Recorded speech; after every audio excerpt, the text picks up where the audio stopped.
자, 봉독하도록 하겠습니다. 그곳을 떠나 갈릴리 가운데로 지날새 예수께서 아무에게도 알리고자 아니하시니 이는 제자들을 가르치시며 또 인자가 사람들의 손에 넘겨져 죽임을 당하고 죽은 지 3일 만에 살아나리라 하는 것을 말씀하셨기 때문이라. 그러나 제자들은 이 말씀을 깨닫지 못하고 묻기도 두려워하더라. 가버나움에 이르러 집에 계실새 제자들에게 물으시되 너희가 길에서 서로 토론한 곳이 무엇이냐 하시되 그들이 잠잠하니 이는 길에서 서로 누가 크냐고 쟁론하였음이라. 예수께서 앉으사 12 제자를 불러서 이르시되 누구든지 첫째가 되고자 하면 뭇 사람의 끝이 되며 뭇 사람을 섬기는 자가 되어야 하리라 하시고 어린아이 하나를 데려다가 그들 가운데서 세우시고 안으시며 제자들에게 이르시되 누구든지 내 이름으로 이런 어린아이 하나를 영접하면 곧 나를 영접함이요 누구든지 나를 영접하면 나를 영접함이 아니요 나를 보내신 이를 영접함이니라. 아멘. 하나님의 말씀입니다. 잠시 기도하고 말씀 듣도록 하겠습니다. 사랑의 하나님 아버지, 주님의 말씀을 들을 수 있는 시간 다시금 허락하여 주심을 감사합니다. 들을 수 있는 귀, 헤아릴 수 있는 마음, 그대로 실천할 수 있는 저희 모두가 될 수 있도록 인도하여 주시고 도와주시옵소서. 이 시간 오직 주님의 진리만 선포되기를 간절히 소망하오며 예수 그리스도의 이름으로 기도드리옵나이다. 아멘. 여러분, 요즘에는 그런 일이 별로 없지만 전에 그 남과 여의 그 차이점을 이야기할 때, 남자와 여자가 어떻게 다른지를 설명할 때 꼭 들어가는 대목이 하나가 있었습니다. 그것이 뭐냐면 남자는 길을 안 물어본다라는 것입니다. 요즘에 GPS가 전화기마다 다 있으니까 길을 물어볼 이유가 없지만 전에는 이제 지도를 펼치고 찾아가거나 디렉션을 듣고 이제 그것을 따라서 찾아가야 되는데, 가다가 길을 잃어버리거나 길을 모를 때에도 남자들은 차를 세우고 길을 물어보지 않습니다. 여러분, 과연 왜 그럴까요? 여러분들은 질문을 잘 하시는 편이십니까?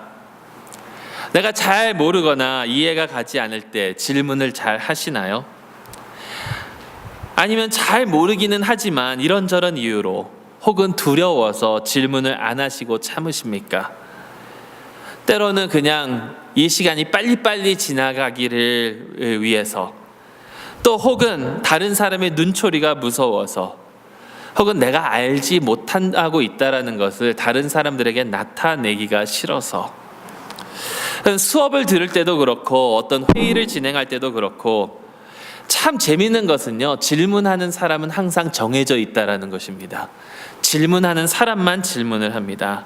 발언하는 사람만 발언을 합니다. 여러분, 그런 사람들이 발언을 할 때 여러분은 어떤 생각이 드십니까? 때로는 저 사람 또 저러네 라고 하면서 지겨울 때도 있을 것입니다. 저희 노회에 은퇴하신 목사님 한 분이 계신데요, 목사 후보생이 노회 앞에 서서 인터뷰를 하게 되면 그분은 제가 지금까지 경험한 결과 단 한 명도 빠짐없이 항상 자기가 손을 들고 꼭 질문을 하시는 그런 분이 계시더라고요. 솔직히 별 대단한 질문도 아니고, 어떨 때는 저 사람 또 질문하네. 이미 저희 노회는 이제 보통 저녁에 하니까 9시가 다 돼가는데 집에 빨리 가야 되는데 이런 생각이 들 때가 있습니다. 네, 여러분, 이런 사람들은 대체적으로 내가 몰라서 질문을 하는 것보다 내가 얼마나 알고 있느냐를 나타내기 위해서 질문하는 경우가 많습니다.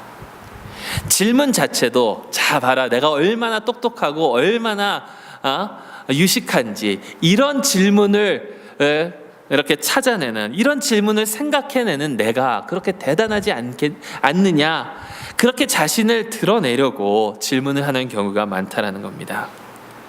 근데 여러분, 질문을 그렇다면 반대로 안 하는 이유는 무엇일까요? 저는 질문을 안 하는 이유가 크게 두 가지가 있다라고 생각을 합니다. 첫째는 내가 모른다라는 것을 남에게 보여주기 싫어서. 여러분, 남자들이 왜 길을 안 물어보는지 아십니까? 맨날 안 물어보는 것은 아닙니다. 남자들도 물어볼 때가 있습니다. 근데 안 물어볼 때는 언제냐면 옆에 여자가 타고 있을 때. 자신이 좋아하는 여자가 옆에 타고 있으면 절대로 안 물어봅니다. 자신이 모른다는 것을 보여주기 싫어서. 나는 다 알고 해결할 수 있다라는 것을 보여주려고. 물론 그러다가 자기 무덤을 파는 경우가 더 많기는 하지만, 여러분, 근데 이런 마음은 누구에게나 다 있습니다. 다른 사람들이 생각해내지 못한 그 질문을 선생님이나 교수님마저도 나를 인정해야만 하는 그러한 질문이 아닌 이상, 내가 이해 못했다고 해서 그것을 이해 못한 나의 모습을 남에게 보여주기 싫은 그런 마음을 우리는 다 가지고 있다는 거죠. 근데 또 다른 이유는 질문을 하면 돌아올 답이 뻔하기 때문에, 그리고 그 답이 내가 듣기 싫은 답이기 때문에 질문을 안 하는 경우도 있습니다. 지금 그 답을 들으면 내가 그 답에 맞춰서 지금 당장 행동을 해야 되는데, 그것이 두려워서, 그것이 싫어서 질문을 안 하는 경우가 있다라는 거예요. 예를 들면 여러분, 크레딧 카드를, 신용카드를 쓰다가 어떨 때는 이번 달에는 굉장히 지출이 많은 그런 달이 있습니다. 근데 저는 이상하게도 그런 달이 있으면 그 크레딧 카드 청구서를 계속해서 꼭 봐야 하는 그 마지막 순간까지 안 보게 되더라고요. 사실 더 미리 보고 이만큼 썼으니까 이제 돈을 쓰지 말아야지라고 해야 되는데, 그 어카운트를 체크를 하면 뻔하잖아요. 그러니까 그게 싫어서 오히려 더 안 보게 된다라는 겁니다. 그렇다고 해서 현실이 바뀝니까? 현실은 절대 변하지 않지만 그 현실을 최대한 외면하려고 하는 그런 마음이 우리 가운데 있다라는 것이죠. 근데 여러분, 질문은요, 대체적으로 자주 하면 할수록 좋습니다. 영어로는 이런 말이 있습니다. There is no such thing as stupid question. 바보 같은 질문은 없다. 저는 이 말에는 동의하지는 않습니다. 분명 바보 같은 질문은 있습니다.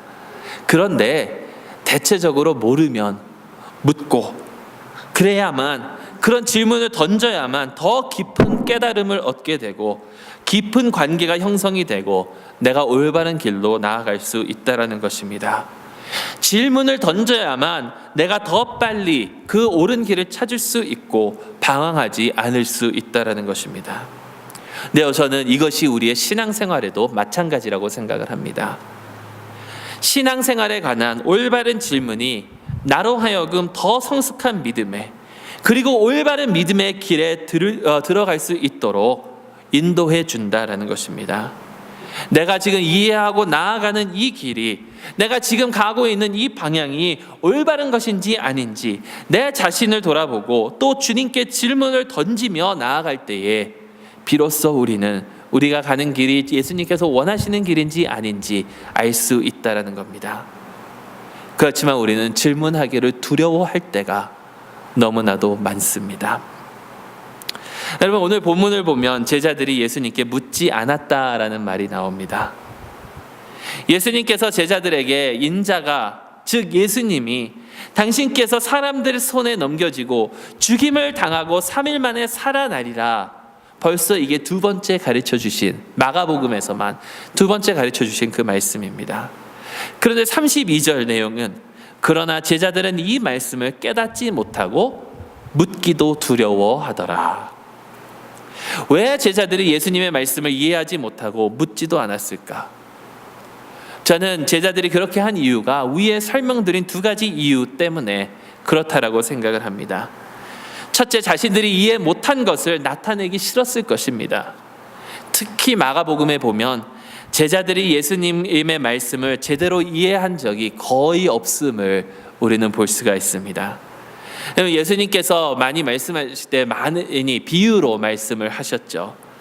그러다 보니, 비유로 말씀을 하시다 보니 그 비유를 제대로 이해하지 못했을 때가 많았습니다.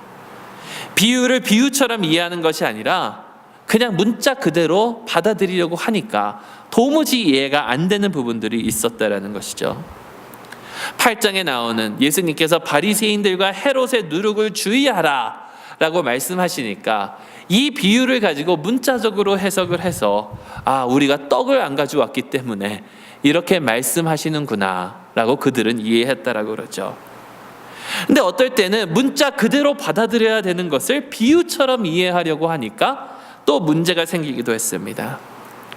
인자가 사람들의 손에 넘겨지고 죽고 다시 살아날 것이라는 것은 다른 의미가 있는 것이 아니라 바로 그렇게 될 것이다라는 문자적인 예언입니다. 그런데 그들은 이해하지 못했습니다. 그리고 이해하지 못하고 묻지도 않았습니다. 어쩌면 지금까지 예수님을 따라다녔지만 아직도 예수님의 뜻을 이해하지 못하고 있는 자신들의 모습을 보여주기 싫었던 것이 아닐까요? 여러분, 심지어는 나서기를 좋아하는 베드로조차도 예수님께 묻지 않았습니다. 예수님마저도 책망하던 그 베드로가 가만히 조용히 있었다라는 것이죠. 왜 그럴까요? 여러분, 9장 전반에 나오는 내용이 예수님께서 변화산에서 영광스러운 모습으로 변형되시는 그 내용인데, 그 모습을 베드로와 안드레와 요한은 직접적으로 눈으로 봤습니다. 그런 놀라운 사건을 이들은 눈으로 직접 목격을 하고도 아직도 이해하지 못하고 있었다는 겁니다. 베드로가 예수님께 묻지 아니한 이유가 바로 이것이 아닐까 생각을 해봅니다. 그렇게 직접적으로 봤는데, 지금까지 예수님을 따라다녔는데 예수님께서 지금 뭐라고 말씀하시는지 이해하지 못하는, 여러분은 하나님께서 여러분에게 말씀하고 계시는 것을 다 이해하고 받아들이고 계십니까? 성경 말씀을 통해서, 교회 안에서, 혹은 나의 삶 가운데 내 주변에서 일어나는 그런 일들을 통해서 하나님께서 나에게 지금 무언가를 말씀하시고자 할 때에 나는 듣고 이해하고 있느냐라는 것입니다. 만약 이해하지 못하는 부분들이 있다면 주님께 매달리고 여쭤보고 계십니까? 여러분, 두 번째 이유는 어쩌면 답을 알고는 있지만 제자들이 원하는 답이 아니어서일 수도 있다라는 생각이 듭니다. 제자들은 길을 가면서 예수님께서 그런 말씀을 하실 때에 서로 논의하고 있었다라고 합니다. 그 논의의 내용은 누가 하나님의 왕국에서, 예수님의 왕국에서 큰 자냐, 우리 가운데 누가 더 크냐를 논하고 있었다라는 것이죠. 예수님께서 인자가 사람들의 손에 넘겨지고 죽임을 당하고 해야 한다고 말씀하실 때에 서로 논의하고 있었던 것은 우리의 공동체 안에서 누가 더 큰 자신들의 그 위치에 관한 것이다라는 겁니다. 여러분, 그도 그럴 것이 지금 자신들은 예수님을 따라다니면서 메시아를 따라다니고 있다고 믿었기 때문이 아닐까요? 지금까지 여러 병든 자를 고쳐주셨고 5병이어와 7병이어의 기적을 예수님께서 보여주셨습니다.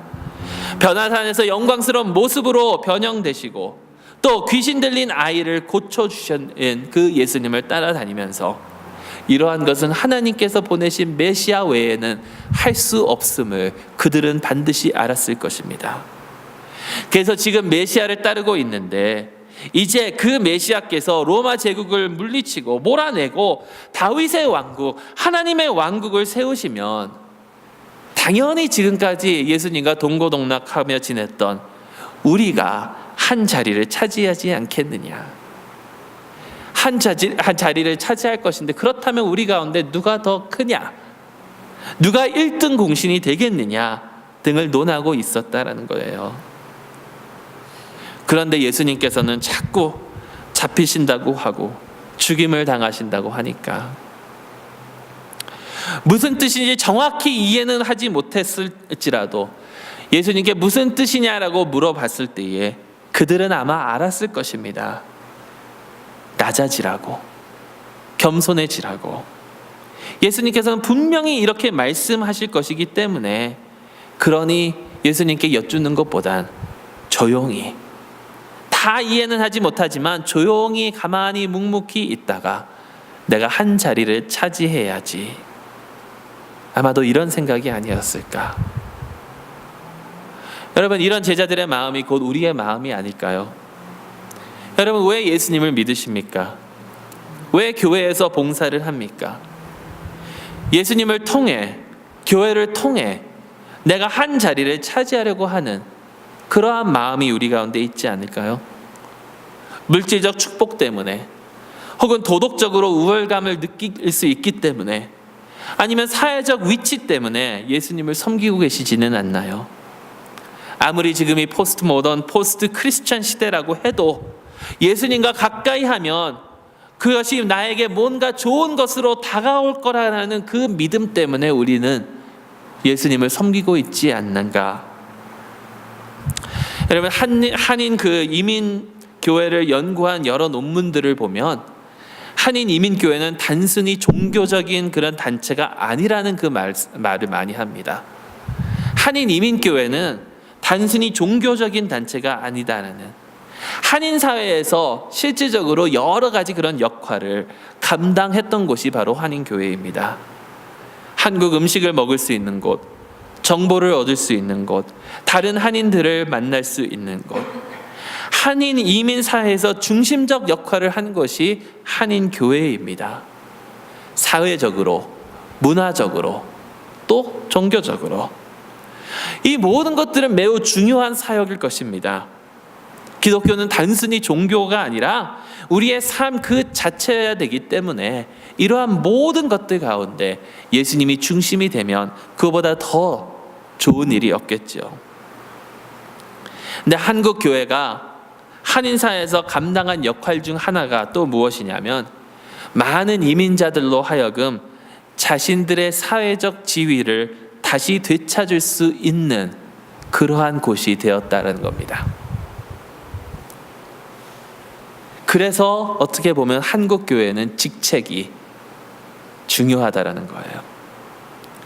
여러분, 이민자들을 보면 한국에서 날고 뛰던 사람들이 미국으로 이민을 와 온갖 고생을 다 하였습니다. 여기 계신 많은 분들도 그런 경험들을 하셨을 것입니다. 그것을 어느 정도 보상받을 수 있는 곳이 교회다라는 것입니다.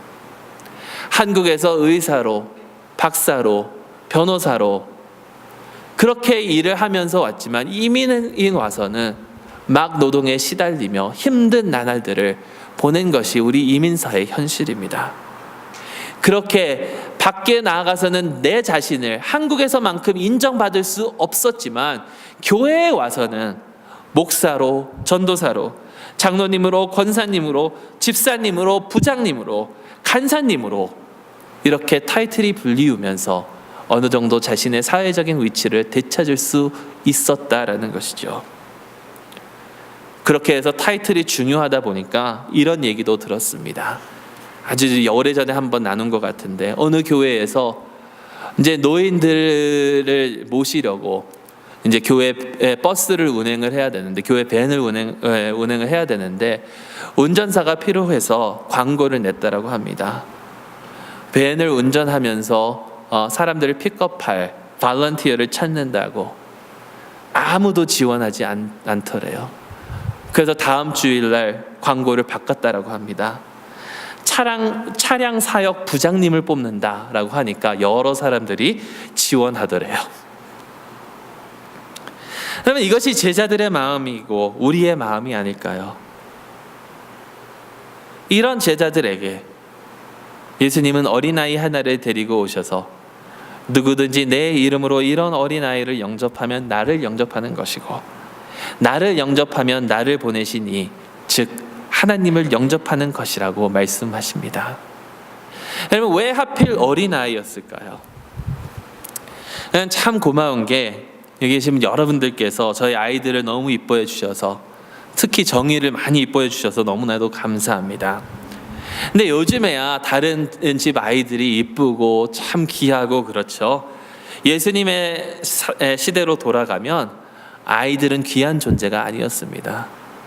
아이들은요, 보잘것없고 도움도 안 되고 쓸모없는 존재들이었습니다. 아이를 영접한다고 해서 저 사람이 참 좋은 일 한다, 참 괜찮은 사람이다 라고 생각할 사람은 아무도 없었다라는 겁니다. 아이를 영접하는 것은 하찮은 일, 정말 인정받지 못하는 사람들이야만 하는 그런 일이었다라는 거예요. 그런데 왜 예수님께서는 아이를 영접하는 것이 나를 영접하는 것이고 그것이 또 하나님을 영접하는 것이라고 하셨을까? 여러분, 그 이유는요, 예수님께서 지금 세우시고 계시는 그 나라, 하나님의 나라는 이 세상의 가치관과는 전혀 다른 가치관을 갖고 있는 그러한 나라이기 때문이라는 겁니다. 이 세상이 필요 없다라고 하는 사람들, 이 세상이 없인 여기는 사람들, 이 세상으로부터 따뜻한 사랑을 받지 못하고 버림을 받은 자들이 중요하고 그들이 회복되는 그러한 나라이다라는 것입니다. 그리고 예수님의 제자로서 우리는 그 회복의 도구가 되기 위해서 그들을 섬겨야 한다라는 것이죠. 내 이득만을 생각하는 것이 아니라 나 자신을 희생시켜서까지 남을 섬기고 나아가야 된다라는 것입니다. 내가 얻을 수 있는 타이틀, 내가 얻을 수 있는 그 지위를 생각하는 것이 아니라 낮은 곳에서 섬길 때에 하나님의 나라 가운데 나의 위치를 찾고 내 삶의 목적을 찾을 수 있다라는 것이죠. 여러분, 그러기 위해서는 계속해서 질문하고 들어야 합니다. 예수님께서 지금 무엇을 말씀하시는지 예수님께 여쭙고 예수님의 음성을 우리는 들어야 될 줄로 믿습니다. 그래서 그 말씀이 내 가치관을, 내 삶을, 내가 지금까지 살아온 그 방식을 완전히 뒤바꾸어 놓는 그런 다 하더라도 그 말씀을 듣고 그 말씀을 따라 순종해야 된다는 것입니다. 예수님께서 말씀하십니다. 누구든지 첫째가 되고자 하면 뭇 사람의 끝이 되며 뭇 사람을 섬기는 자가 되어야 하리라. 내 지위만을 생각하지 말고 너의 이득만을 생각하지 말고 너의 편리와 마음에 만족할 것들만 생각하지 말고 희생하면서 가장 낮은 자들도 섬겨라. 그리고 그렇게 말씀하신 예수님께서 우리의 삶의 주변에 우리의 도움의 손길들을 필요로 하는 자들을 허락하여 주셨다라는 것입니다.